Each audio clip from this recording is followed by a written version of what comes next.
All right. Welcome in. I can see your beautiful faces again, but now everybody can see our faces.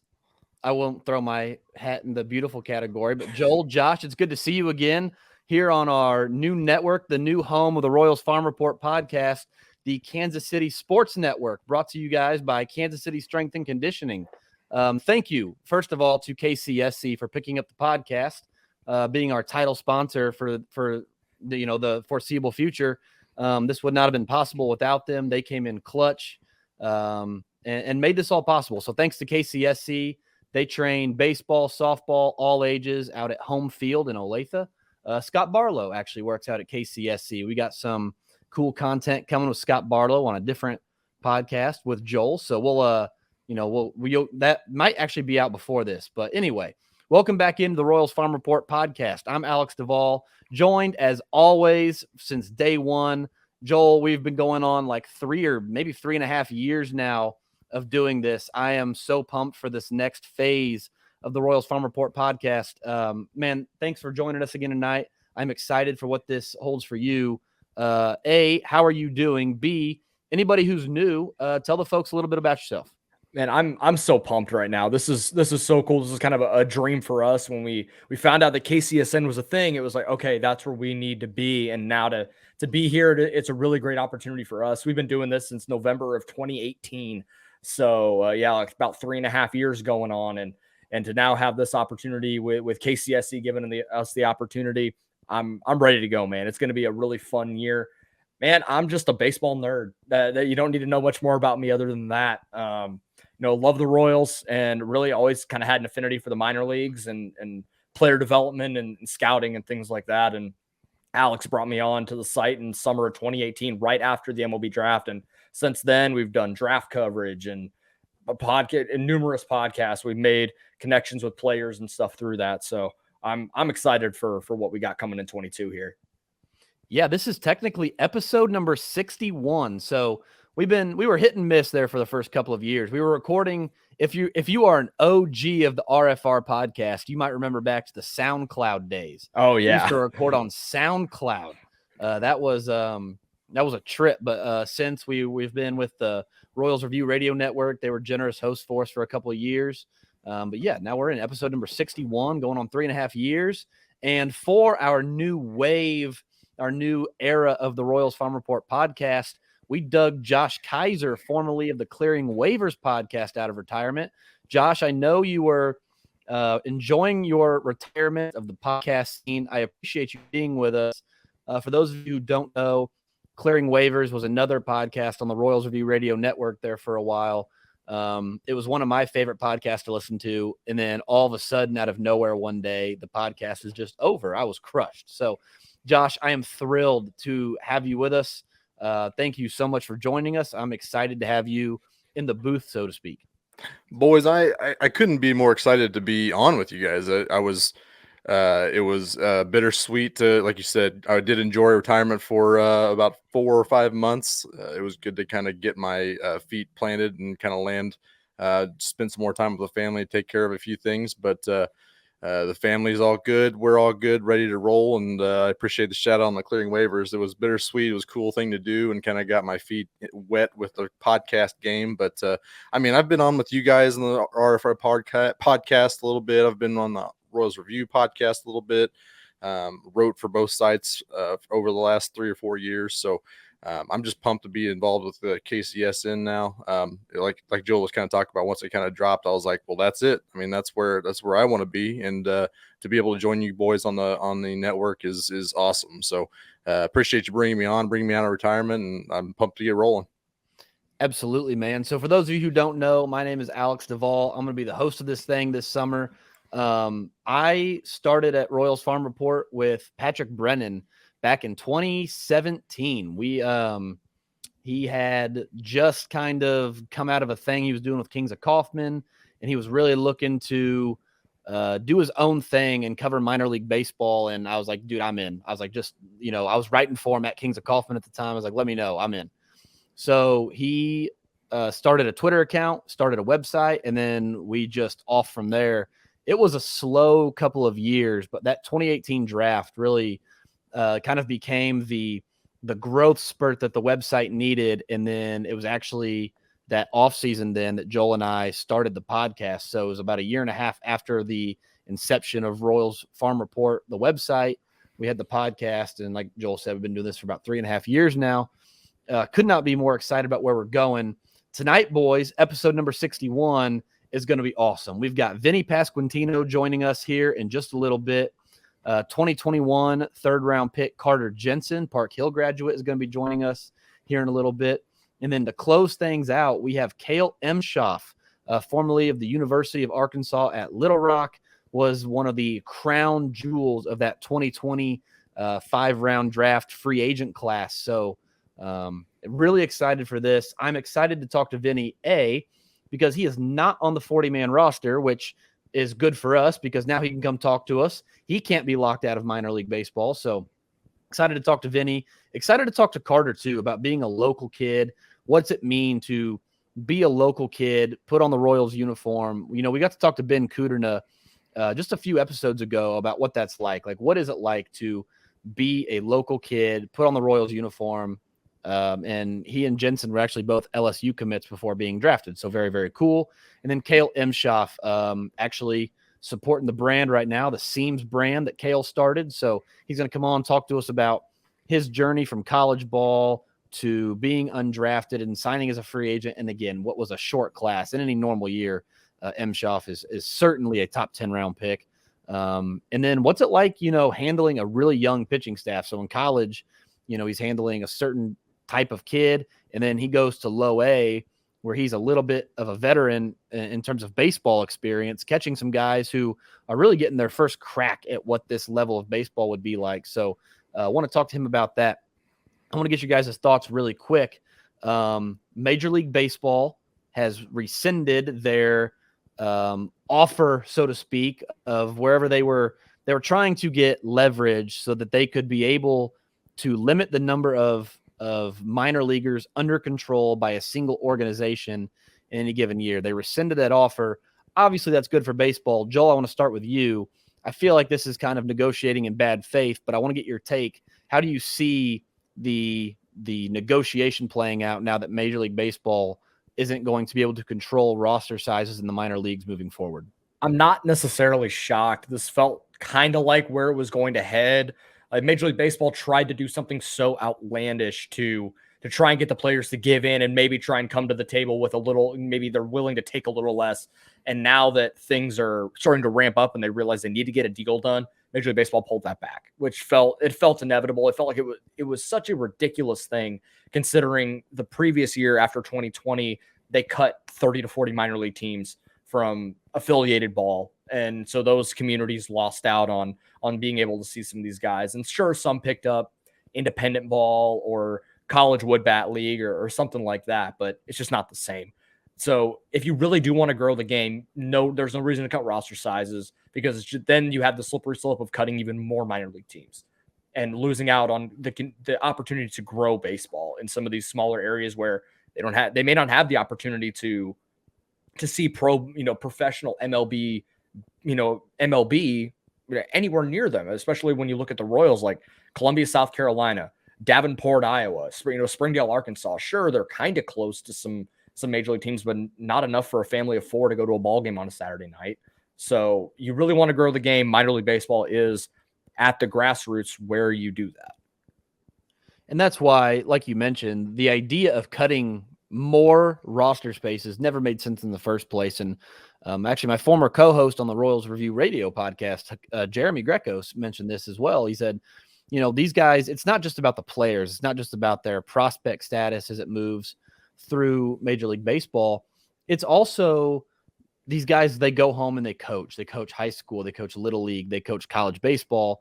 And they help grow the game in that way. And it's the truth is if you want to grow your professional sport, you need grassroots young kids coming up and playing the game.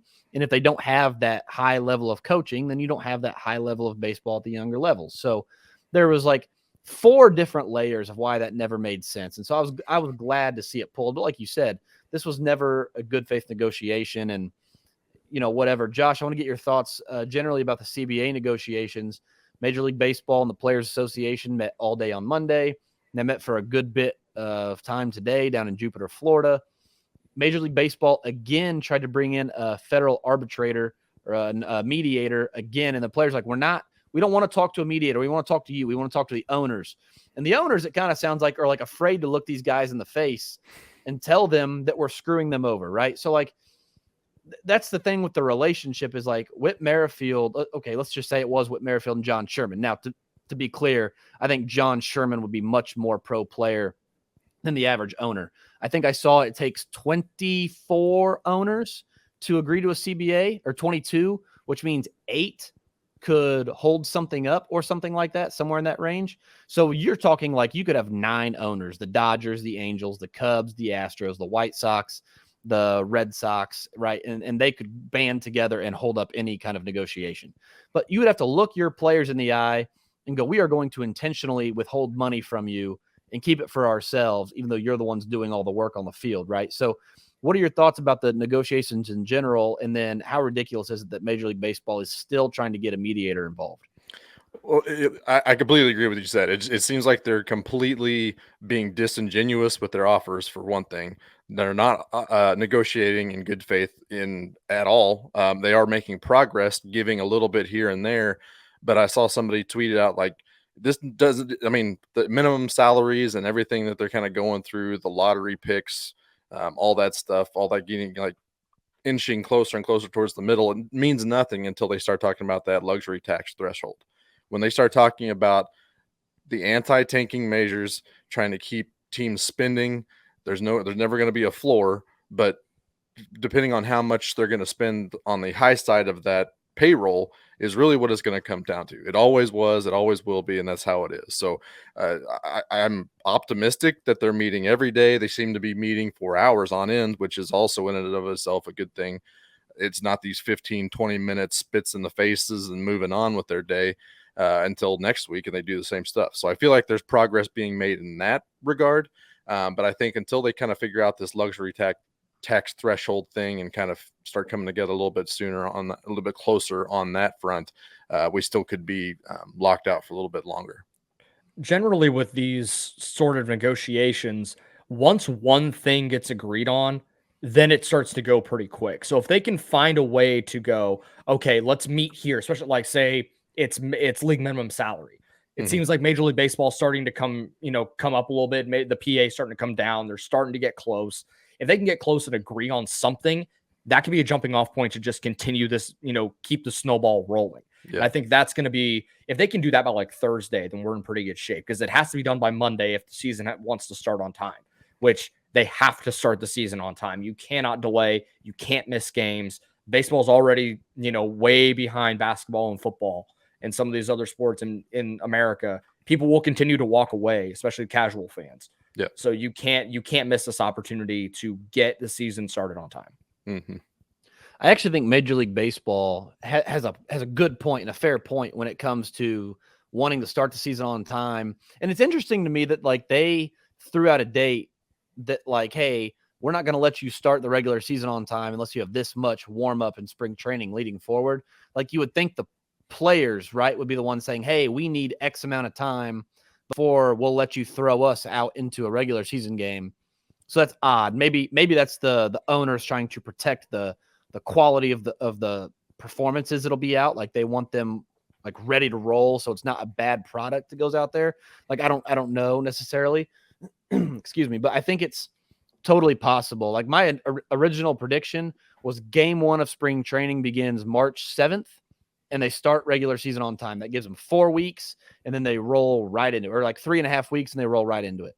I think spring training is long enough, and I actually think part of the negotiation, like I wouldn't be surprised if spring training gets shortened, like moving forward. Like I don't know that we need 6 weeks of spring training like it is right now. I think if you shorten that to 4 or 5, you can still get accomplished what needs to be accomplished, especially as pitchers are learning, right? Pitchers are learning how to handle their bodies. They're learning what training regimens should look like. They're getting really good at how to take care of themselves. And I don't think we're going to need the full 6 weeks moving forward. If they don't get those 6 weeks in, I do wonder what happens to those like fringy guys, because they're obviously not going to get as long of a look in spring training. So I'm sure you guys are the same. Anybody who's paying attention to us is probably in the same boat that likes to see those Clay Dungans, those dudes like that get run in spring training with the big boys just to see how they kind of match up. So if they're cutting spring training short, that kind of sucks for those dudes that I'm guessing their time is at least shortened if they are even there at all. So that is the kind of downside to a shortened spring training. But hey, if it gets the season started on time, it is what it is. Joel, any final thoughts on the CBA? Nope, nothing for now. I think we've this stuff has been hashed and rehashed again. That at a certain point, I just want the season to start on time, and I could give a damn about anything else. Yeah. Agreed on all fronts. Okay, we spent a lot of time talking about the CBA. I want to start talking about minor league baseball because the CBA, Major League Baseball, Rob Manclown, they can't lock out the minor leaguers, right? Unless the minor leaguers want to go on strike, there will be minor league baseball in Omaha or wherever Omaha will be. Omaha is playing Tuesday, April 5th. It's not, they can't stop it, right? Maybe that's a Monday. I don't know. Whatever April 5th is, that's opening day. Opening day. And guess who's going to be on that roster? Bobby Witt Jr., but also probably Vinnie Pasquantino, who's our next guest. As we get into the season, we have another sponsor, another very generous sponsor I'm going to bring up here in a minute that will run. We're going to run our minor league recaps through this sponsor.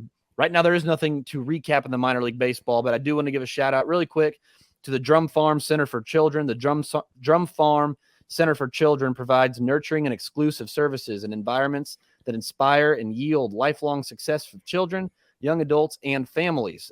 Drum Farm helps children in foster care and young adults who are experiencing homelessness. Drum Farm is based out of Lee Summit, Missouri. They are an incredible foster care center that do great work, and they are a very, very generous contributor to our show this year. So we will run our minor league recap through them every week as we get going. But for now, I just wanted to give them a shout out. We'll include them in every podcast leading up to the minor league season.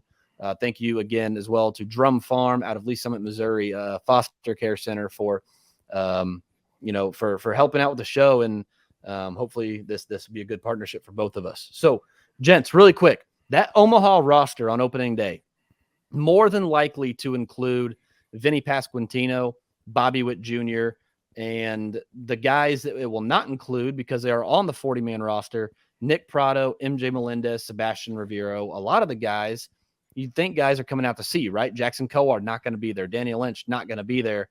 We talked a little bit about this moving forward, but I kind of want to talk about some of these other guys that are under the radar.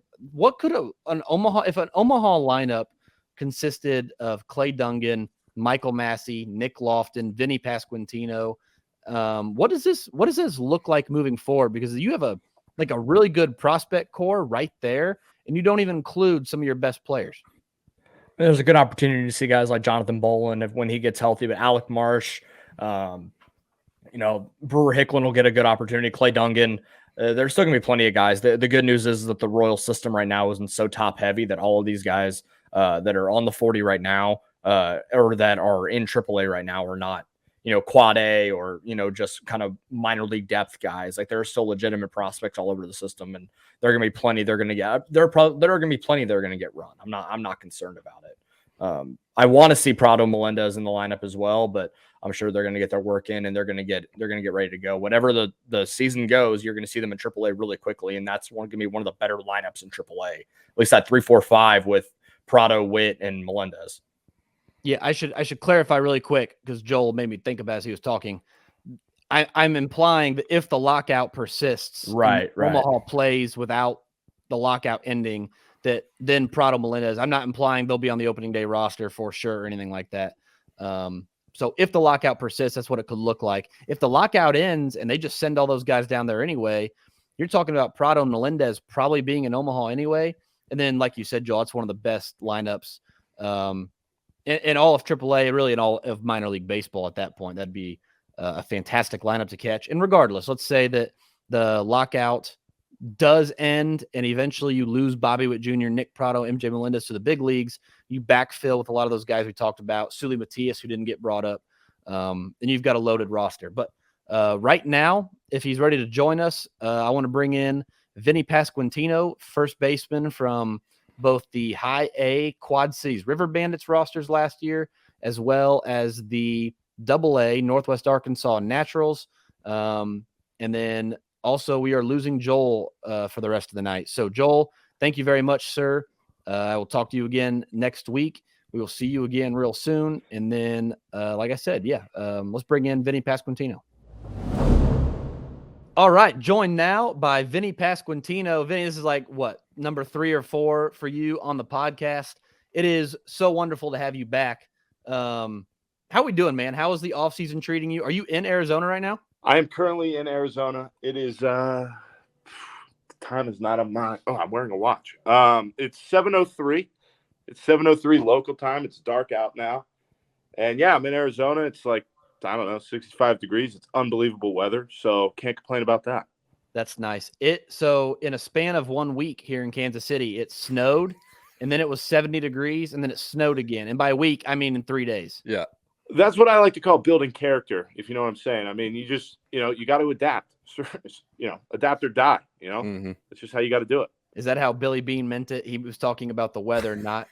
100% about the weather, because everybody's got to deal with that, So you are in Arizona. I know you guys have had drills going. You guys have had practices going. I know things are a little light, and we're going to try to stay away from why things are a little light right now. But what's it like being back around the guys? You're coming off a fantastic 2021 season in which you walked, struck out, and hit the same amount of extra base hits. I don't know that I've ever seen that before, like the exact same amount. Like it's like a triple crown of 64s, I think is what that number ended up being. Coming off a great year. I know the expectation is probably to keep moving, keep having success at the higher levels. But what's it like to be back around the boys, have the team back together and running through like baseball activities in Arizona?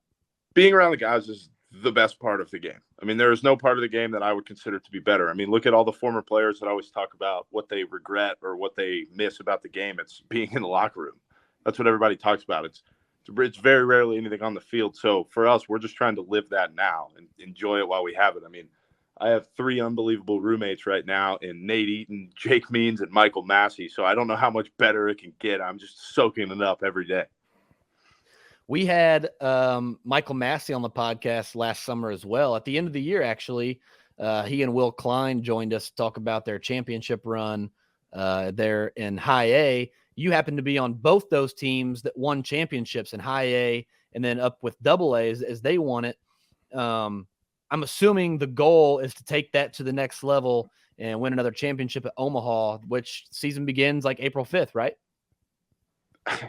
As far as I know, I'm worried on a day-to-day basis right now. I'm focused on what I'm doing tomorrow at this current moment. And then when I wake up in the morning, I'm focused on what I'm doing, what I'm doing 10 minutes later. So I'm not, I guess it's April 5th and April 8th. I think that's what they're telling people right now is when the minor league season is starting. But as far as that goes, I'm a month and a half away. I'm worried about getting my swing right and making sure I'm taking defense the way I need to right now. So as far as opening day goes, it's then. But yeah, I mean, the focus for every season is to win a championship no matter what level you're at. So that's what we're focused on day in and day out, is making sure that our bodies, our minds, and everything is ready to go whenever opening day is.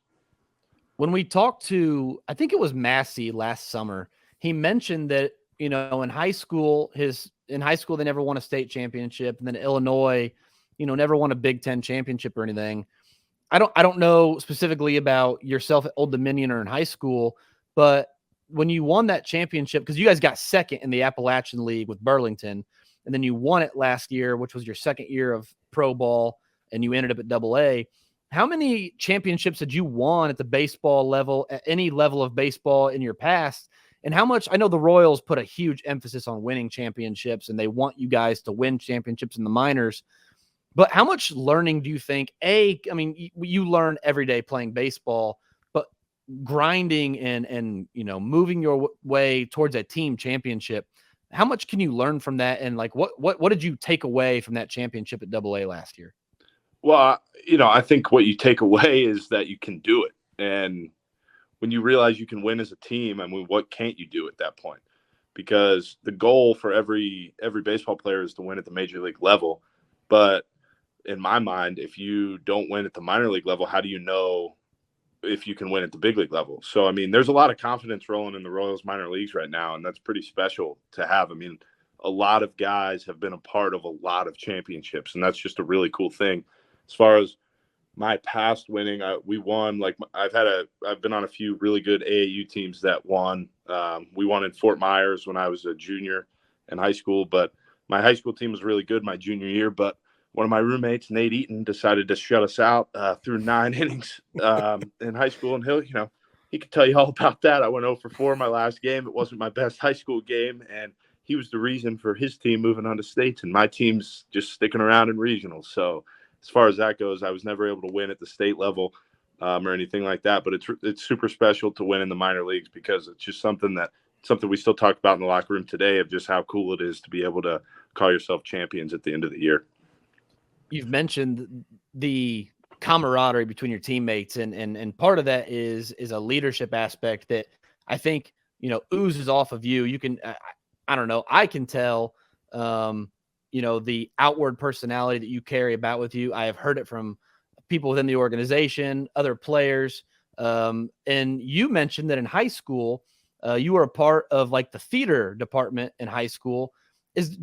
I know this may sound like a dumb question, but do you think there's, and I don't want to say correlation, like being in the theater made you this awesome person today, but do you think like there's something to it, like something about being versatile and like not just focusing on baseball all the time and the other aspects of it where it's leadership, it's camaraderie, it's a good clubhouse, it's a winning culture that was diversified through your acting career? Well, so I started acting, I don't even know when I really started, but the biggest production I was in that I know you want to ask me about later was when I was in 6th grade. That was when I peaked, I'll say. But yeah, it's surrounding yourself by different groups of people at all times. I mean, and in college, I was a communications major with a specialty in lifespan communications. And what it talked about was a lot of it was workplace happiness and different things like that. And a lot of it was, even if you love what you do, you need to find a way to get away from it and get around a different group of people. Because if you do that, you'll appreciate what you do more, and you'll take with what you learn from different people back to what you love to do, and you'll love it even more. And you'll be able to spread, just excitement and happiness with what you do. And that's what I try to do all the time. I mean, I'm just trying to have I'm very focused in what I do. I'm very meticulous in my work, but I'm trying to have a good time at all times, because at the end of the day, we do play a game for a living. And that's really, really cool. And I don't want to ever lose that feeling of knowing that playing a game for a living is what my dream was. But at the same time, it's a really cool thing to do. And I want fans, I want people within the game, I want people who watch me play to know how much I love what I do. And kind of along the lines, Alex kind of, hinted at a little bit, but everybody, it seems like all reports kind of talk about you being a leader in the clubhouse. And that kind of speaks to, your wide range of being able to, the communications major is a huge thing of that. But is it something you consciously seek, or is it kind of a natural thing where, you're just doing your job and come in and dudes just generally like respond to you? It's both. I've studied leadership my entire life. I mean, I went to high school for a specialty center, and it was entitled leadership. So it was something I've studied from my freshman year on, and just what makes a leader. And it's not necessarily one person telling people what to do, trying to be an example. It's a bunch of different things. So I've studied it my entire life, but also in a way it comes naturally of just because I'm willing to talk to people. But in my mind, if people don't respect who you are as a person, they're never going to listen to you or want to follow you anyway. So my important thing is I want to build relationships with everybody in the clubhouse, and especially with my close friends. I want to be able to know them on a personal level and not just as a baseball level, because it's just important to me. And if that's what makes a good leadership quality, I'm okay with that. But more importantly, it's just about my teammates and who they are. And if that makes me a leader, that makes me a leader. That's fine. I don't go into a clubhouse every day and think, oh, what's going to help lead the boys today? It's, what's best for the guys, right? I mean, right. I want to go in and create a good environment in a locker room and create an environment people want to be in, but that doesn't necessarily mean I'm the one doing it all on my own. I mean, sure, there's just a bunch of different good guys in the locker room that want the best for each other all the time, and that's what creates that energy that people can see when they watch us play. Well, speaking of like teamwork and following a leader and all this stuff, kind of brings me back to The Hobbit and Bilbo Baggins, and the fact that this is your 6th grade acting prime. Is you were Bilbo Baggins in a this is blowing my mind that it was A, in one play, but B, in 6th grade. How did you smush 7.5, 8 hours worth of Hobbit trilogy movies or a 1,500-page book into a 6th grade production? How did it happen? Basically, theater was something I was super interested in from a young age. And when I got into middle school, it was something that was able to take off. Like, my middle school was really good at productions and everything like that. So I went out for it, and I was able to get the role of Bilbo Baggins, and it helped that I was really, really short at the time. I had to hit my growth spurt, but that was something that naturally helped me out there. So I got it, and it was it was just an unbelievable experience being able to perform in front of people. I mean, just the the zen feeling of working with different people to put on a show is just, there's nothing like it. Because I mean, in sports, you never know what's going to happen, but in production, you know what's supposed to happen, and when it goes wrong, the goal is to make sure nobody knows that it went wrong. And that's the cool part about it, is being able to put on a show for people night in and night out. I mean, I think we did 4 performances of it, and it's just one of those things where it's like, you got to be on your A game at all times. I mean, obviously in sports, you need to be on your A game at all times too, but in baseball, you play 162 times. So it's just one of those things that I was able to learn consistency from that, of being able to show up every day and everybody knows that I'm going to do my job for everybody else. And that's what I took from it. I love it. I love the parallels that you're drawing through there. That's good stuff. So let's bring it back to baseball. That's why we're here. I wanted to you started to pop up on prospect rankings all over. Baseball America's coming out, MiLB Pipeline's coming out, and it's undeniable with the seasons you've had the last couple of years. You've talked about it with RFR before, but how do you see those rankings coming out with you climbing up the list every season? Do you see it as validation for what you're doing, or is it kind of, it is what it is? It does it put more pressure on, or are you just largely blocking all of it out? I just play my game. I want to win championships at the big league level. Yeah. I want to win championships at whatever level I'm at. But, if you ask every single minor leaguer, they're going to give you the same answer. We got in this game to win at the highest level possible, and I want to get to that level. So for me, that's what will make a successful career. But if I'm not fortunate enough to make it to major leagues and win at the major league level, I'm going to be happy winning at the minor league level wherever I can. I'm here to come in, do my job, and win a championship. I mean, that's my goal coming in to every day, figuring out how to do that. So sure, you could say it's validation because I wasn't on those lists when I first got drafted. But at the end of the day, the way I look at it is, just because you're on those lists doesn't mean you're going to be a successful big leaguer. And just because you're not on those lists doesn't mean you're not going to be a successful big leaguer. So, I think the main goal going into every season is, what can I do to get, just that much better and keep climbing the ladder. So that's what I focus on, is having good at bats on a day in and day out basis. Absolutely. I want to come back to that really quick. Where we're every day, it's an at bat, it's an at bat, it's an at bat. It can be hard in 162 games or whatever the minor league season is to think about every at bat. I would assume, when you have hundreds and hundreds of them, right? And yet throughout your minor league career, your strikeout rate has continued to go down and down and down, even as I would assume the pitchers are getting better and better and better, which I think speaks to a commitment to the craft, a commitment to putting the ball in play, a commitment to hitting the ball hard, even as again, like I said, the competition is supposed to be getting stiffer. You've talked with us on the podcast before about how you hate striking out. Like, I think what you said is you hate striking out more than you like to get a hit or something to that effect. In a game where strikeouts are becoming more acceptable, for those who maybe didn't catch the last time you were on the podcast, kind of walk us through your mentality, because strikeouts are becoming a little bit more acceptable. It's becoming okay for big guys to hit home runs and strike out a lot. So your ability to hit for power, but your unwillingness to strike out, whatever the word is, right? How do you keep to that every single day to a point where your strikeout rate, like I said, was 11% at AA last year?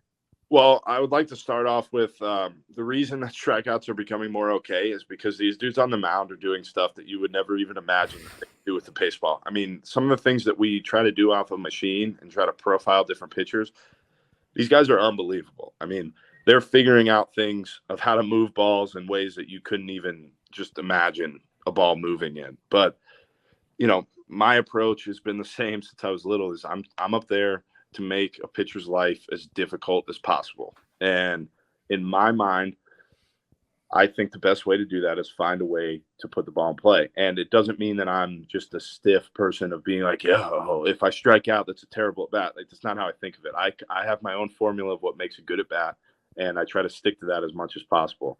And if I could put the ball in play, I'm more than happy to do that. I mean, in the world that we live in today, a strikeout is somewhat more valuable than a pop up to the first baseman in foul territory. I mean, if you just look at the numbers, he's going to catch that 100% of the time. So if you focus on putting the ball in play at a good angle, at a good exit velocity, you're playing with odds. I mean, guys are becoming mathematicians on the field, and it's actually super incredible to watch of how smart and how analytical these hitters are, and pitchers too, of just being able to, okay, here's what should happen if I hit the ball this way, right? But it's so hard to do. So in my mind, while yes, I'm aware of that, I really like the game of baseball, and I think it's more fun in my mind if I'm on base. And so I try to get on base as much as possible, and it's really hard to get on base when you're striking out. So that's just what I think about it. And it doesn't mean I'm right. It doesn't mean I'm wrong. It's just how I feel about it. Am I going to strike out? Yes. That's just nature of the game. But in my mind, I really just like playing the game of baseball, and I really like being on base. And people are going to rip me for not being that fast, and that's fine with me. But I love being on base because it's fun. So I like being on base, and I want to get there. So I want to find a way to do it. And, that's how I feel about it. I like making pitchers' lives difficult, and I like running the bases. So I'm going to try to do that as much as humanly possible. Last question before we get you out of here. I posted a video of an at-bat you had last summer. It was at Double-A. You hit 2 balls foul, probably 500 feet, and then you cranked the next pitch fair for a home run over the bullpen. I have to ask, and I know, like, you try to keep it, like, humble and credit the pitcher or whatever, but in an at-bat where you've hit 2 foul balls as far as you hit those foul balls, if I'm a pitcher and when I did play baseball, I pitched. If somebody hit 2 foul balls like that off of me, I'm not throwing them a strike. You're going to have to just walk yourself to first base, or I'd probably just hit you, to be honest with you.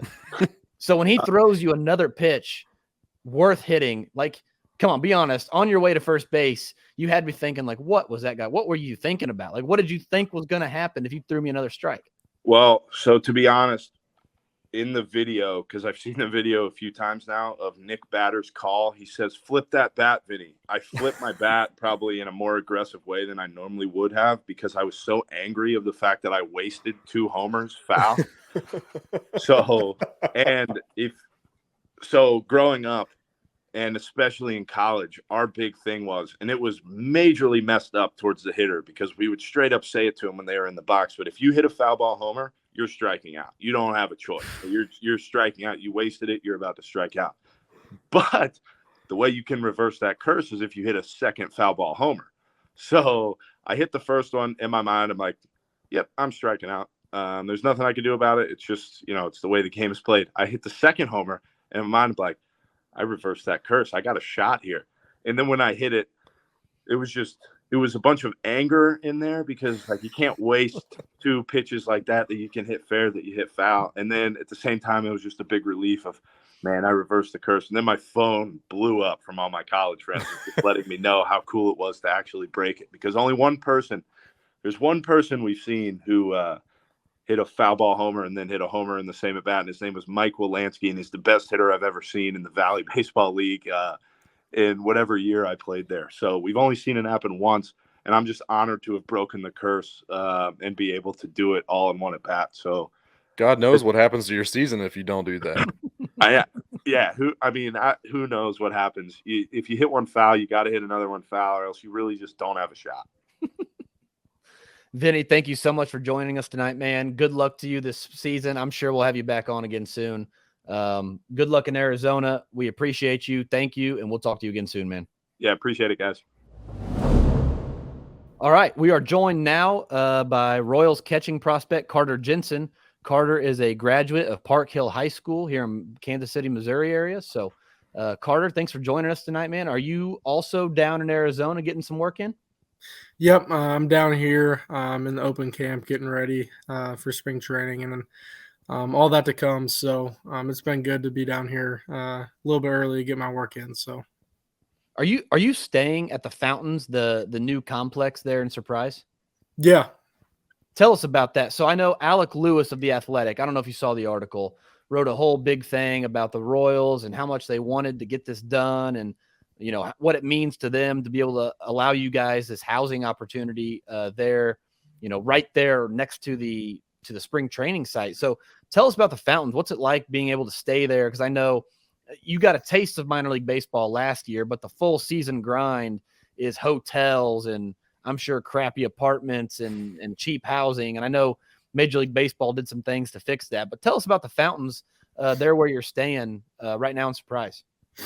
It's been awesome. I mean, the I guess environment they made for us. It's been really nice to kind of be able to have this to come home to after a long day at the field or something like that. I mean, the setup is awesome. It's just like a regular apartment. It's 2-bedroom, I guess, apartments, and there's 2 beds in each room, so it's 4 people to a unit, which I mean isn't terrible. I mean, I don't mind having a roommate. It's dorm some life. people, It's yeah, very yeah. dorm. Some people may not like it as much, but I have no problem with it. Who are And then you also rooming there's with? like what'd you say? Who are you rooming with? So I'm with Brennan McNair. He's in the Okay. same room as me. And then across the living room, there's David Hawley and Ben Hernandez. So it's been a really good group. It's a lot of fun. I mean, the Fountains it's awesome. I mean, there's like a players' lounge. It's really cool. It's got pool tables, ping pong tables, big TV. You can sit watch a basketball game, or we watched the Super Bowl there. I mean, it's an awesome environment to be in, and definitely a lot better than a hotel. So it's been great. So who runs the ping pong tables? Who's the ping pong champion of the table down there? There's a bunch of really good ones. Shane Panzini is actually really good. He's a really good ping pong player, and then there's some good Latins too. They're like, I'm not the greatest. I mean, I'll try to play, but I mean, I always get smoked every time I play somebody like that. So, Do you hold your own on the billiard table at least? oh yeah. I love playing pool. I mean, that's what I was doing before this, and probably go play a little bit after. I mean, it's a lot of fun. I can hold my own in that. So, there you go. So I'm going to keep this a little bit anonymous, but I got to see you play in high school a few times last year. And if there was anything that I would say, like just kind of watching you play in high school versus watching some of the video that was coming out of you in Instructs and in Arizona last summer, is in high school, I remember I watched you hit a ball off a left-handed pitcher that hit the fence and it was still going up, and it didn't get very high. Ball probably would have gone 500 feet if you'd have hit it in the air at all, but hit it a little low. And I don't want to get into the whole launch angle thing, but when you get to Arizona, it looks like there's I don't want to say a concerted effort to elevate the baseball, but definitely some of those balls you turn on and hit really hard on a line are leaving the yard. They're flying out of the yard a little better. And I would say when you were drafted, people may have overlooked the raw power that was in your bat. And I would say the kid's got the strength, like the raw power's in there. It's just got to elevate the baseball to get it out of the yard. So did you make any kind of adjustments like that? Or do you think it's something that was just kind of a natural tick once you got into pro ball? But what's it been like? Because it looks to me like you're making a little bit of an effort to get that ball in the air a little better.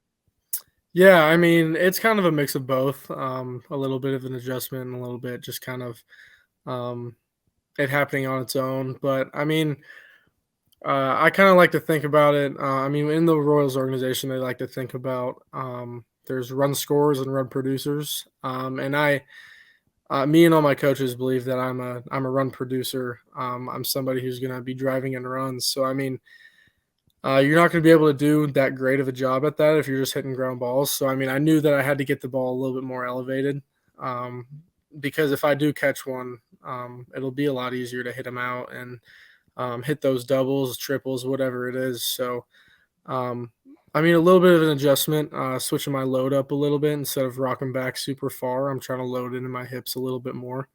And that naturally kind of just adds a little bit extra loft into my swing. Not enough to where I'm going to be a problem of, I guess, popping up too much. But it's got enough to where if I catch a ball square, it's gonna go and most likely leave the yard. So, yeah, I'd really say that it's kind of a mix of it happening naturally and a little bit of an adjustment. The pitching, I'm sure, at the professional level was a tick up, and I heard some crazy stories about the pitching in the Arizona League. So I don't really know what kind of sense you got from it, but describe the difference. Obviously, right, professional pitching is going to be a dozen tiers above probably what you saw in high school. But try to describe the difference in what you saw at the high school level, what you saw at the professional level, and you don't have to give away any state secrets, but like the physical adjustments to the pitchers. So not the adjustments you're making, but to the pitchers themselves, because I'm guessing maybe there might have been a time where it was a little bit of like a culture shock. You get in there and all of a sudden everybody throws 92. Everybody's got a great breaking ball. It's like there is no relief. You don't get that, that high school kid that throws 81 with an average breaking ball that you can pick on every now and then. Like all these kids are good. So what's the culture shock like? What's that adjustment like going from high school pitching straight into professional pitching? I mean, personally, I think I like it a lot more. I think it's a lot easier. I mean, because really, you don't have enough time to think about it. You don't sit there in your load and wait and wait and wait and then go. It's a lot more of a fluid motion when you're facing these higher level fastballs, curveballs, all that. You're able to just be shorter to the ball and be able to put a quicker swing on it. And I've always hit better off of better pitching.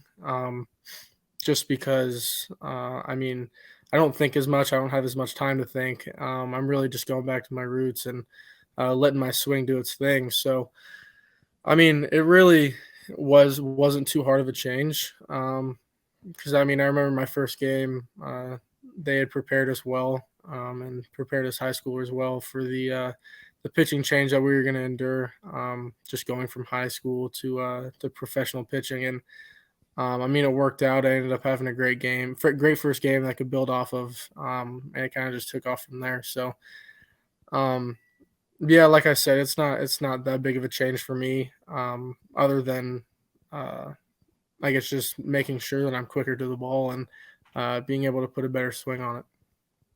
So we've talked a little bit about your offense. Let's move behind the plate on defense a little bit here. I wanted to get your thoughts on you're kind of building on your skills behind the plate and calling games against pitchers don't have that much experience catching in some point. But this last weekend with the college opening day and all that stuff, we see things like the Vandy had those watches for the pitcher signal calling, and then they're also talking about these automated strike zones that they're talking about implementing over the years. But what are your thoughts about these technological implementations into the game? And, how are you just preparing to not have those as you kind of grow as a catcher, or is it something that you're going to have to come face to face with at some point? I mean, it's not necessarily something that I'm going to prepare for, because if I knew what was certain coming up in the future of baseball, then I would kind of prepare for that. But I mean, with it being so uncertain and not knowing when or I guess what's going to happen, I'm really just kind of focusing on just my regular regular catching skills, everything that I need, as if the rules were the same now or in 5 years as they are now. So I'm trying to just build around the rules that are set right now and everything that's going on now. And then once we figure out what is set and what's going to happen in the future, then I can kind of adjust accordingly and I guess figure out what I need to do moving forward. So I haven't really started, I guess, preparing for anything such as an automated strike zone or anything, just because I'm just trying to do your thing. Yeah, just trying to do my thing and keep improving, and keep proving that I can catch and all that stuff. So, do you feel like those potential things that are coming in like that could potentially, like, hamper. Obviously, as a catcher, you're calling games and pitch sequencing and all that stuff is kind of taken into account. Is that like taking away part of why you like to catch? I mean, not necessarily, but I mean, I do love calling the games. Kind of working with the pitchers with their sequencing. That's just something I like to do. Yeah. But I mean, if that were to be taken away, then it wouldn't be a big deal. I wouldn't not like catching anymore. Sure. I mean, I kind of just like I said, adjust accordingly. Yeah. You're in Well, an organization. Oh, sorry. Go ahead. No, Josh. you go, Duvall. So you're in an organization who has raised a ton of great catchers throughout the years. Salvador Perez, MJ Melendez, Sebastian Rivera was phenomenal behind the plate. Guy we're going to have on here in a minute, Kale Emshoff, looked great behind the plate his first year of professional baseball last year. It is something that I think more baseball teams are doing now than maybe did 10, 12 years ago, where they're valuing the position. They value guys who can go back there, really work behind the plate and hit. You're in an organization with a lot of great catchers. What's it been like to be around these guys, kind of bounce ideas off of them, learn from them, learn together, grow together? Because like I said, the Royals have had a ton of really talented catchers. To be in that room, there has to be a lot of good conversations and a lot of learning that goes on. Oh yeah, absolutely. All the catchers that I've met and kind of worked with throughout my career so far have been awesome. Everybody, like you said, just bounce ideas off of each other, help each other out, and kind of just get our work in.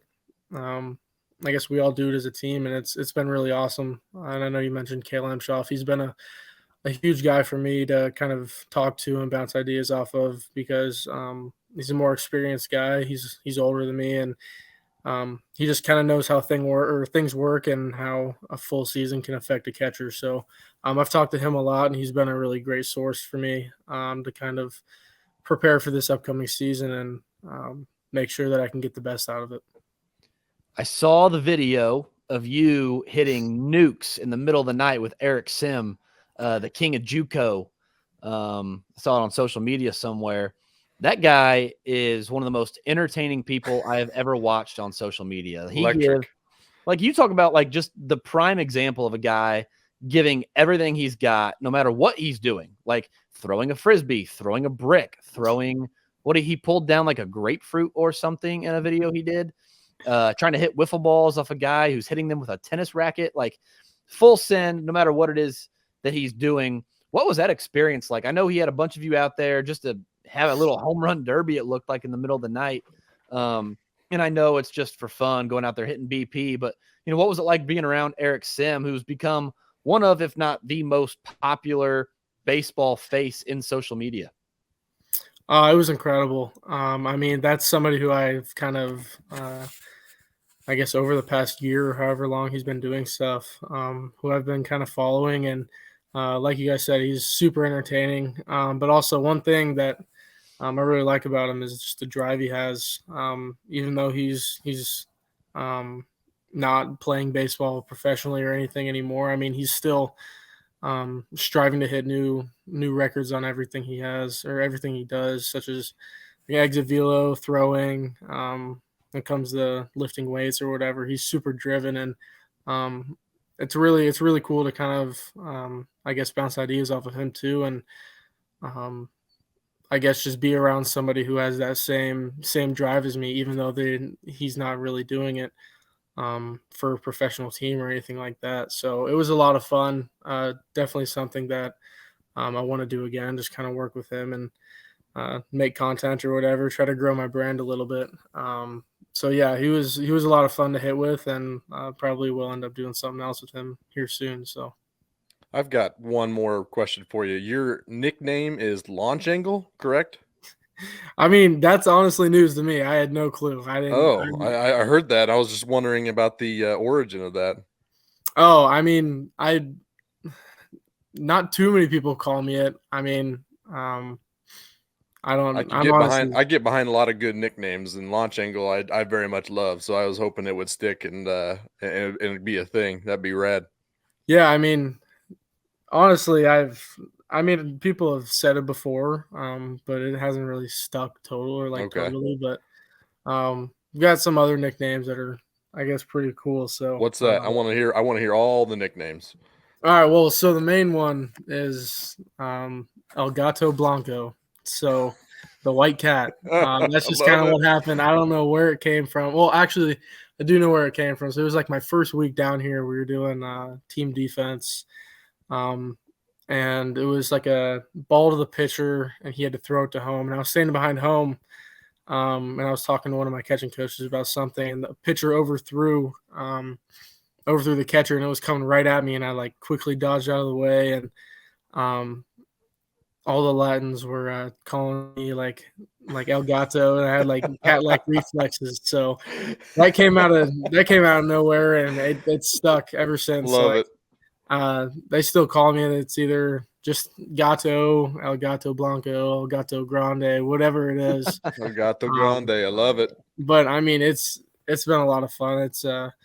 It's always nice to kind of have a nickname. It adds a little bit of fun to it. So Agreed. That's like kind of like hitting with them. Like it's all about fun at this point. Oh, You yeah. just got to keep it light. I love it.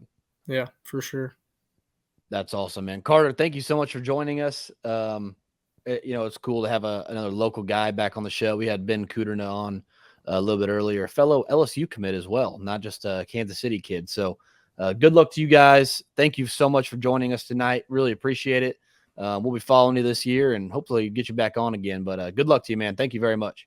Yeah, no doubt. Thanks. All right, we are joined now by Kale Emshoff. Kale was signed by the Royals out of the University of Arkansas at Little Rock. Kale spent his time last year mostly with Columbia, did get to Quad Cities at the high A level there to end the year. Kale, thanks for joining us tonight, man. We're glad to have you on. I know we've been communicating quite a bit through social media for a while, but it's good to finally have you on the show. So thanks for joining us tonight, man. No, yeah, I appreciate it. I've been looking forward to this for the past few weeks, and finally getting to meet you guys, see you face to face, and just talk about some baseball. You as well, man. The first thing I got to bring up is that the way I think Josh described your legs in the group chat earlier was like, what did you say? It was 2 holiday hams shoved down down his baseball pants. I was 2 like, holy hell, holiday how is his body so thick and he's able to move like he is? It's holiday hams down there.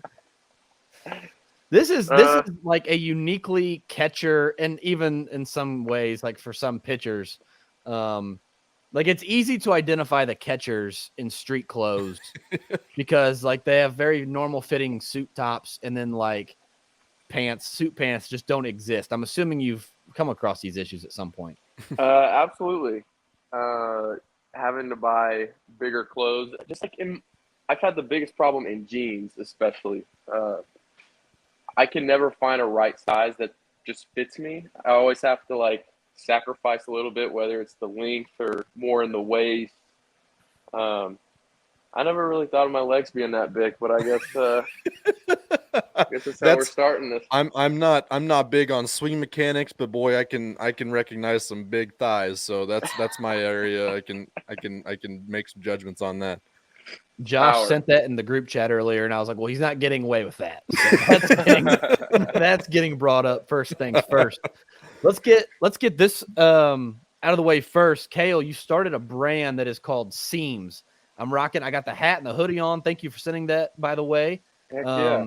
We mentioned it earlier on the podcast, but if you're tuning in now for specifically this part of the podcast, Seams brand is Shop Seams Apparel online, shopseamsapparel.com. Tell us about why you started a brand, and then like kind of the meaning and the usage of the brand, that you started here with Seams. Yeah, so from a young age, I've always wanted to start something that I could call my own. And me being around baseball, I might as well relate it to baseball because that's what I know best. And it was kind of funny how I came up with it. In the 2020 year after we signed, I was working, like there was a period of where we signed, and before like reporting times, like we just didn't know. There was a big question mark. So I was just at home, had nothing else to do. I was working every day for my dad on the farm, working out and stuff. And then just brainstorming on what I could do, it hit me when I was on the tractor working, and I was just like, seams, like that's it. I thought about baseball. I was like, just the seams on the ball. It's short, sweet. I was like, oh, maybe 4 seams sounds cool. 2 seams, like no, seams, like that's it. That's perfect. And I looked it up online, and there was nothing relatable to it. All the stuff I've seen is like the actual seams in a shirt, like people who stitch and stuff like that. There's no baseball or athletic apparel brand that has a name similar to it. So that's how I came up with the name, and being in my position, deciding on what I could do with like the levels of it, of what I could offer to people. For right now, shirts and hats and hoodies, as you have, is like the best I could do, because I am away for 8-7 months of the year. And so it's something that I can control, and it's manageable from here where I'm at. And also the reason I started it, I want people to be able to connect to players. So for this, like seams is a way for, say, y'all to connect to me in some shape or form. Like that is like I started that. I have the drawings in my iPad, in my phone, that I just drew with my finger, brainstorming one day. So like people, I think it's kind of cool that people could buy a piece of that, what I personally came up with. But also I think in the future, looking years from now, I want seams to be, I want to turn it into like a multi-sport complex. I want to have like a storefront to where I could sell better apparel, more quality apparel. But then in the back, have a way to give back to the athletes with programs, strength and conditioning programs, cages, or whatever it may be. Like that's what I hope it turns into one day, the more I keep working with it. That's it's a pretty like noble thought of the ability to give back in some capacity. And I think we hear that a lot, but it seems like specifically guys that are coming out of the Royals organization, like there's a pretty clear intent on not just signing, but developing good young men, not just good young ball players. Right. And so the thought of being able to give back once you've become successful in your own right is pretty cool. Like, I love it. Like you sent me the hoodie, the hat, like this, it fits well. I like the comfort. You talk about selling better quality. Like, this is honestly some good stuff. I know Josh is rocking our RFR hat over there. There's a lot of good outlets to like get that kind of stuff done these days. So thank you for sending this over. And like I said, if you are listening, check it out. shopseamsapparel.com, or I think it's what's your Twitter handle for the It is Seams Apparel. Seams for Twitter. And then for the website, it is www.seamsapparel.com. Seamsapparel.com. It should come up pretty good. I got all the ats on social media the same. It was hard at first when I was making it because other things had it taken. So I had to mix it around a little bit. And I actually got it trademarked too. I got Seams trademark. I got the slogan trademark. And I got the home plate with baseball seams on that hat right there, trademarked as well. So celebrate the slogan real quick. That one right there? No, the slogan for the website. Oh, nothing granted, all earned. I like that. That's awesome. Let's talk a little baseball really quick. You went down to Columbia last year at the low A level. And I mentioned this a few times, both on podcasts and just in writing about you here at the site, that watching you work with a younger group of pitchers, and I don't even mean that like these kids are younger, like physically younger than the guys you probably played with at Little Rock, but they're less experienced. They don't have all the game experience. In the case of like Luinder Avila, who came up at the very end of the year, had very little professional pitching experience, and you handled it incredibly well. And I think we saw it as well with your co-backstop and Omar Hernandez, who for a 19-year-old getting his first taste at full season professional baseball, also handled himself really well. I have to think you guys collaborated, rubbed off on each other, worked with the pitchers together, traded notes and whatever. But to see the maturity and the development that the pitchers had, as well as Omar had, can't help but think you had a little bit to do with that. So walk us through what your first full professional, actually, that was your first professional season was like, because we didn't have a 2020 season. Walk us through that and like what it was like to work with these young pitchers, working with Omar as a younger catcher and growing together as a team. Yeah, so starting out my pro career, I didn't really know what to expect. We had a small camp where it was just before spring training. It was an invite only. There was only like maybe 30, 40 guys that went, mostly pitchers, in Colombia. And we were there for 2 weeks just for workouts and stuff. And that was like my first taste of pro ball, because Instructs before that, I rolled out to Instructs and I broke my hamate. And so I missed all of Instructs of quality. Like, I didn't get to see any live pitching or anything. I hardly got to hit. I threw mainly. I did get to catch a little bit of the guys once I healed up. But at the Columbia camp, that was my first taste of like pro ball and dealing with some of the pitchers and some of the players. Omar was there. We connected tremendously there. And it also it shows in the way we operate as well, because it was his first time and it was also my first time. So like we kind of flocked to each other, even though he is a Latin player and English is not his best suit and Spanish isn't my best suit either. We still, like as brothers, we come together and we were able to talk it out. And he's actually got really good at his English and not too bad on the Spanish side myself. Maybe not really, whatever. But yeah, so me and Omar in Colombia, once the season started, we were doing this alternate,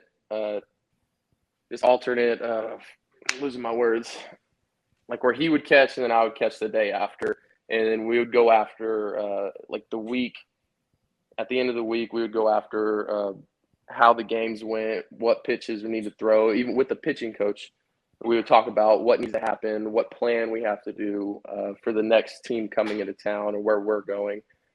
And Omar, being as young as he is, handled it tremendously. And I had a little bit of experience in it in college because my coach, Coach Curry in Little Rock, was big on scouting reports and hammering the catchers because he was a catcher and hammering us to learn the basics of like what pitchers need to know, what they need to do, especially when they're game. Our little cues that we could tell them, like, hey, stay on your backside a little bit longer, get your arm on time. Like, these little things like that can help, especially help the young guys. You came into the league and you were hitting for a ton of power. That also came with a good bit of strikeouts at first as well. Throughout the year, I was kind of looking at it, just your game logs from June 22nd on. So for like really the last 2 months that you were in Colombia, got your strikeout rate down 10%. I know you mentioned that you broke your hamate and Instructs, get your first taste of pro ball in Colombia at the little pre-spring training program. And then pretty soon you're actually in Colombia playing ball. But talk us through the progression from entering pro ball to what it was like at the end of the year before you actually got promoted to Quad Cities and you were having a ton of success at the plate with Colombia. Yeah, so at the plate, it was a roller coaster for me this past year. The strikeouts obviously was a big thing. And I take it very hard, the strikeouts, because it's just how big you can compete. But going into the year also, I started swinging a new bat that was 35-inch, 33 ounces. So it was huge, way too big for me. I could hardly move it, especially in the dog days of the season when your body is deteriorating. It felt like I was swinging a tree trunk up there. And the pitchers are throwing at the top of the zone at 95 to 100 miles an hour. It's very hard to get that heavy of a bat on that ball. And when I would go up to the plate, some days I'd just be so locked in, and other days I'd just be like, God, like, this isn't me.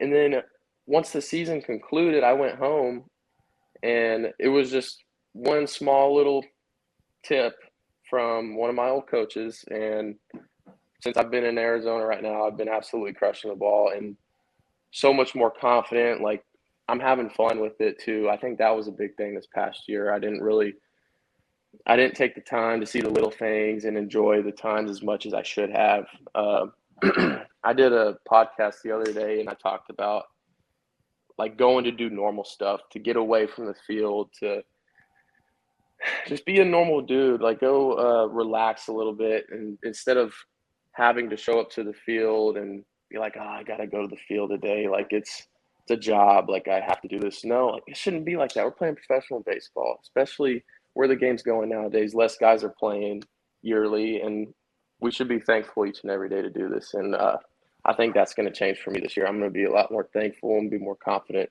with what I'm doing. Love that. I mean, that we were talking about that with both Vinny and Carter, just like having fun, making sure we're all having fun out there and kind of paying attention to that. And I think that's a great thing to keep sight of. It's always keeping it light and keeping it loose is a big deal for me, just in general. So to be able to, hear you say that that's something you're trying to focus on, that's awesome. I love to hear that. And I did listen to that podcast you were on the other day. You mentioned that after games, you kind of, to come down, you cook, correct? Yeah. And Yep. your go-to is the bacon and egg breakfast tacos. Breakfast. Yeah. Yep. I guess the question is, are we doing corn tortillas or flour tortillas? Flour. Absolutely. Okay. Flour. My man. Yep. That's where I'm going to. That's where I go to. Flour.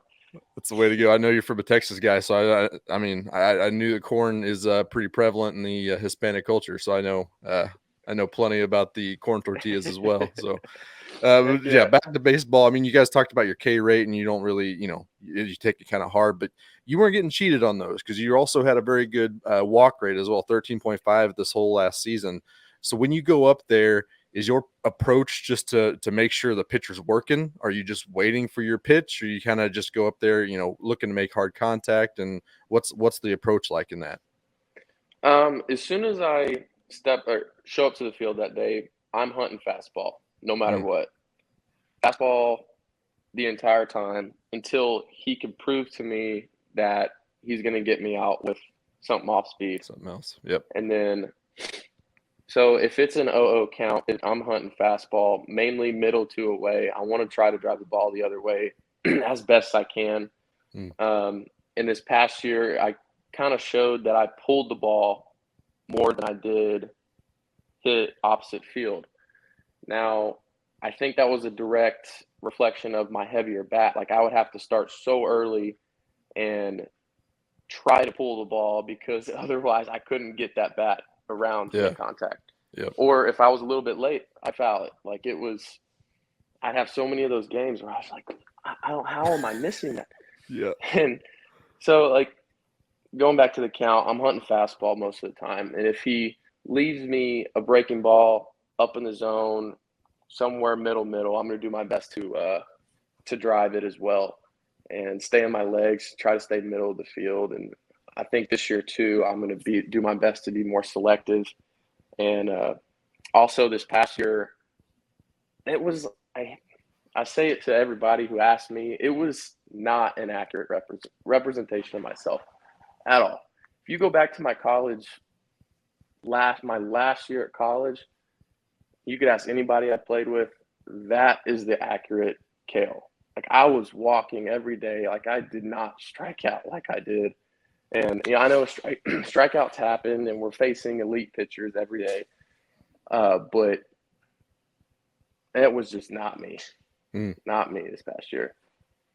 100% look forward to seeing that. But I mean, you're smashing baseballs in general, so I appreciate all the extra attention you're paying to everything at that point. But I kind of want to go back when you signed with the Royals, undrafted free agent, but you were the top, the guy after the draft that all teams were kind of contacting. The next day, you were talking about your phone blowing up and just getting calls left and right. And you mentioned, and I've seen it a couple times, that you kind of picked the Royals because how they were treating their minor leaguers. It was around that time where they were cutting. A lot of organizations were cutting players just to save dollars and cents here and there, and the Royals weren't. But you said the other part of that was their family approach, and I caught it with you talked about Omar called him brother. So it's obviously, very important to you, but why does that family concept kind of resound with you so much? Yeah, so where I live, we're Texas, we're farmers, like we're a big family, pull each other close anytime we need anything, like we're there for one another. And I've always been like that with my friends too. Played football growing up, all through baseball. Like we're one big family, and just because of getting to pro ball, it's not going to stop. Yeah. Pull my friends closer and pick them up when they need it, and I hope they do the same for me. So. 100%. I love that. I love the family atmosphere that it seems like it's, it's evident across the whole organization. You can kind of see it top to bottom. So I dig that part of it. And I'm glad that it's kind of resounding with some of these guys that, they can go anywhere they want to a lot of the time. So it's cool to kind of see that actually, producing and getting guys in. Yeah. Yes, sir. Yeah. Kale, I got to ask you about the pitchers you were working with. If you could name one of your favorite guys to catch. Now, so I want to be clear for people listening. I'm not asking Kale who the best pitcher he caught was, who had the best pitch he caught was, but like as a pitcher and catcher, there's a special relationship there, and it kind of goes back. It is like a little bit of a family. Like I think about it now, 3 of like the 5 of my closest friends were all catchers that I had in high school or in college. Who was your favorite pitcher to catch in Columbia last year? So again, now I'm not saying who the best. Who was your favorite guy? Like who did you just? Maybe it was random, maybe it was a concerted effort, but who did you just click with the best behind the plate? I'd say Ben Hernandez. I'd say he struggled on the mound off and on, but his stuff is so electric, and when he gets it going, it's fun. It's fun. Is it annoying catching a guy who throws a really good, really hard changeup like that? Like at any point in time, were you concerned for the safety of your thumb? No, I mean, he has a heavy ball. I don't know if y'all heard that term before. Mm-hmm. Heavy ball. He's throwing it mid-upper 90s, but it almost seems like no matter what you do, it's going to blow your hand up. And I don't know if y'all can tell on my index finger. Other way. This is my catching hand. It looks a little bit fatter than my throwing hand. This is from Ben. Because his ball moves and runs like that. And his changeup, God, he's got a tremendous changeup. Curveball's nasty, but his changeup is the real deal. That's awesome. Last question before we get you out of here. You hit some monster home runs, like bar none, some of the most impressive. Like when you fully get a hold of a baseball, there aren't but maybe 3 or 4 guys in the organization who like if we're just going to do a home run derby, who can hit the ball the furthest? It's like Sully Matias, yourself. I've seen Saul Garza get a hold of a few. Obviously, Bobby Witt Jr., those guys at the AAA level can get a hold of them. Yeah. Do you have the track man? Like, do you know which ball that you hit was the furthest? And like, can you like pinpoint like one home run you hit last year that was like, okay, like that felt good. Like that field, like there it goes. Like, but it just really felt good to hit it out of the stadium. Oh, it always feels good to even just hit it over the white line or even just make contact with the ball. It feels pretty good for me. But I couldn't tell you how far I've hit a ball. I don't really look at it. I'm gonna have to all counts as one in the scorebook. That's right. It all counts as one. That's right. When this podcast gets tweeted out, I will go find the home run I'm talking about. But there's one, I swear to God, you hit the ball, and it was like the left fielder just kind of turned, looked over his head, didn't move his feet, just kind of turned, looked over his head, and this kid is standing behind. Okay, so in Columbia, if you're familiar, if you're listening, there are like only like 5 or 6 rows of bleachers and behind left field. This kid is standing behind the bleachers in left field on the concourse, and he does the same thing. Like his feet don't move either. He just kind of does one of these. He's standing out behind the bleachers in left field, just like doing one of those. I'm like, okay. And then they show the ball landing on the other side. Okay, so there's the wall, the bleachers, like the little sidewalk, and then another like a chain link fence, and the ball lands like 15, 20 feet behind that fence. It's just like you're not supposed to be able to hit it that far. Like I said, there's not very many guys that can really get a hold of one. So that was fun to watch. But whenever this comes out, I will tweet it because it's I mean, it's a pretty impressive shot. But there's not one that stands out, like no one home run that you're like, that felt good. Probably my favorite one was the one at Myrtle Beach, my 10th one, right before There I we got go. called up.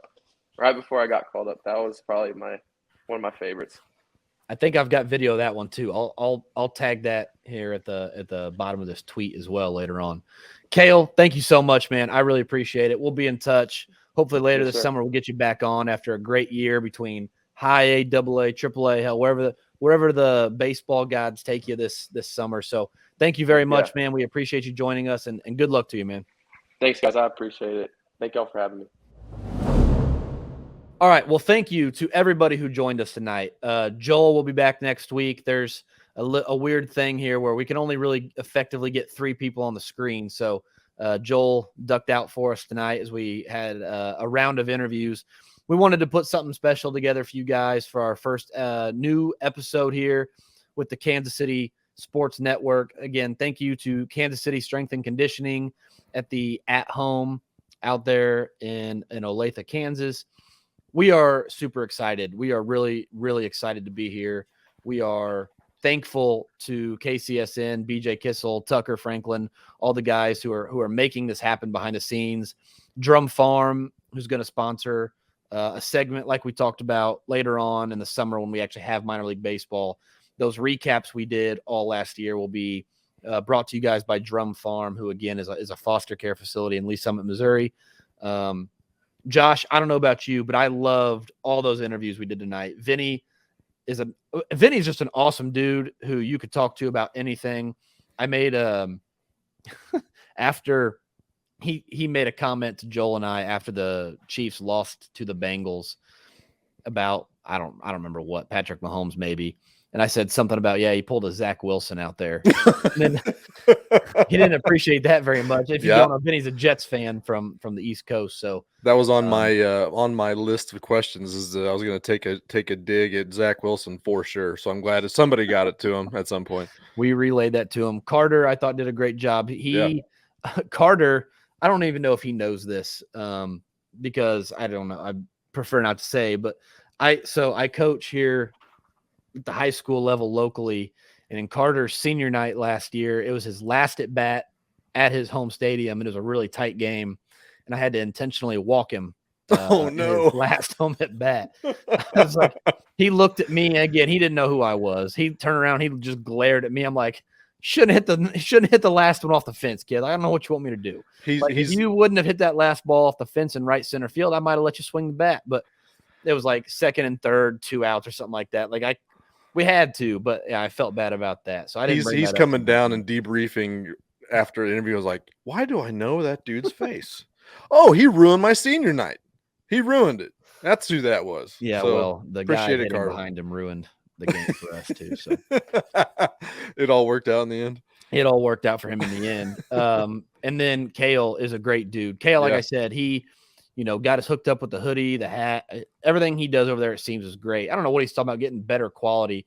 Like, I legitimately enjoy the hoodie. It is warm. It fits well. The hat fits great.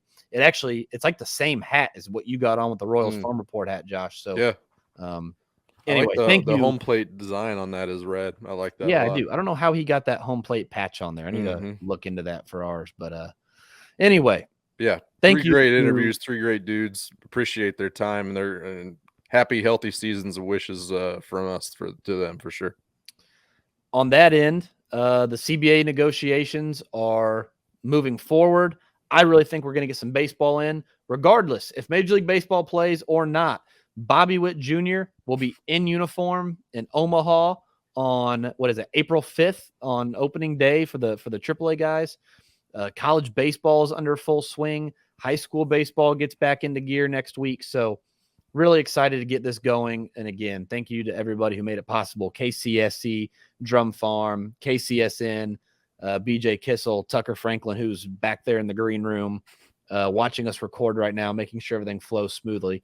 Tucker, if anybody doesn't know or remember, actually wrote at Royals Farm Report for a while. I went back and I tweeted something dumb the other day about the opportunities that it brings that writing brings. And I went back and was looking at a few things that Tucker wrote, and one of them was about how Bubba Starling was about to make his big push into a big league lineup on a regular basis.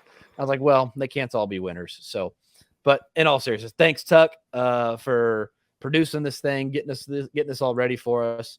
To everybody who did the artwork, getting the show ready, we appreciate you. We'll be back again next week or whenever here soon to talk some more minor league baseball with you. Until then, you can follow us at Royals Farm on Twitter. Read the work over at royalsfarmreport.com. We'll be back again real soon. Thanks for listening.